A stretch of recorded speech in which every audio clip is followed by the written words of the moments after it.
తెలంగాణ తిరుపతిగా ఉన్న యాదగిరిగుట్ట లక్ష్మీ నరసింహస్వామి దేవస్థానానికి ప్రత్యేక పాలక మండలి బోర్డు ఏర్పాటుకి కసరత్తు జరుగుతోంది.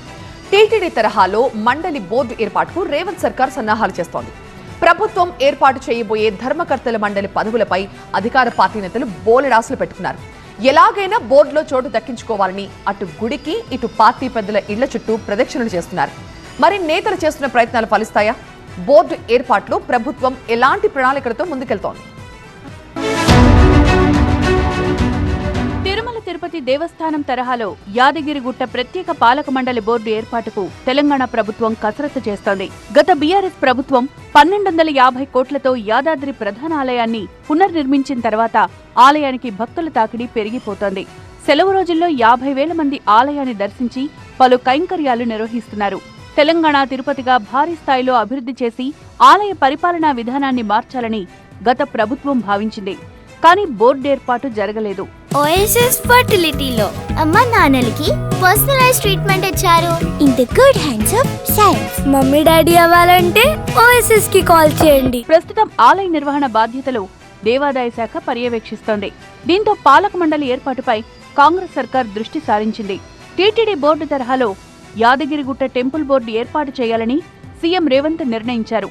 భక్తులకు సౌకర్యాలు, భవిష్యత్ అవసరాలను దృష్టిలో ఉంచుకుని టీటీడీ తరహాలో పాలక మండలి ఏర్పాటుకు అధికార యంత్రాంగం కసరత్తు చేస్తోంది. త్వరలో బోర్డు ఏర్పాట్లు ప్రభుత్వం ప్రకటిస్తుందని ప్రభుత్వ విప్ బీర్ల ఐలయ్య చెప్తున్నారు. దేవస్థానం ధర్మకర్తల మండలి ఎంపికలో ఆధ్యాత్మికత, సేవాగుణాలు, సచ్చీలత లాంటి అంశాలను ప్రధానంగా పరిగణలోకి తీసుకోనున్నారు. యాదాద్రి పాలక మండలిలో 18 నుంచి 20 మంది సభ్యులను నియమించాలని ప్రభుత్వం భావిస్తోంది. బోర్డులో కొన్ని ధర్మకర్తల స్థానాలను ఎస్సీ, ఎస్టీ, బలహీన వర్గాలు, స్థానికులకు తప్పనిసరిగా నియమించనున్నారు. మిగతా స్థానాల్లో మాత్రం రాష్ట్రంలోని ఏ ప్రాంతం నుంచైనా నియమించే అవకాశం ఉంది. దీంతో చాలా మంది అధికార పార్టీ నేతలు బోర్డులో స్థానంపై ఆశలు పెట్టుకున్నారు. గత అసెంబ్లీ ఎన్నికల్లో ఎమ్మెల్యే టికెట్ రానివారు, ఎన్నికల సమయంలో ఎమ్మెల్యే, ఎంపీ అభ్యర్థుల గెలుపు కోసం కష్టపడ్డ నాయకులు పెద్ద సంఖ్యలో ఉన్నారు. గత ప్రభుత్వం ఏర్పాటు చేసిన వైటీడీఏని అభివృద్ధి కోసం పరిమితం చేయాలని రేవంత్ సర్కార్ భావిస్తోంది. ధర్మకర్తల మండలి సభ్యుల ఎంపిక పూర్తిగా నామినేటెడ్ పదవులు అయినప్పటికీ ఆ పదవికి మరింత గౌరవాన్ని తెచ్చేవారిని ఎంపిక చేయాలని రేవంత్ భావిస్తున్నారు.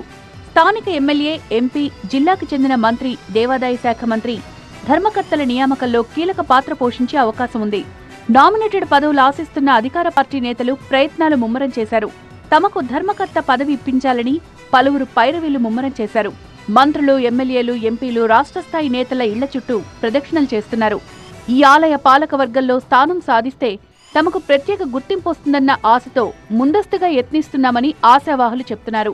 మొత్తంగా తెలంగాణ తిరుపతిగా విరాజిల్లుతున్న యాదాద్రి లక్ష్మీ నరసింహస్వామి ఆలయ అభివృద్ధిని మరో స్థాయికి తీసుకెళ్లాలని సీఎం రేవంత్ రెడ్డి భావిస్తున్నారు. ఆ దిశగా అడుగులు పడుతుండటంతో భక్తులు కూడా సంతోషం వ్యక్తం చేస్తున్నారు.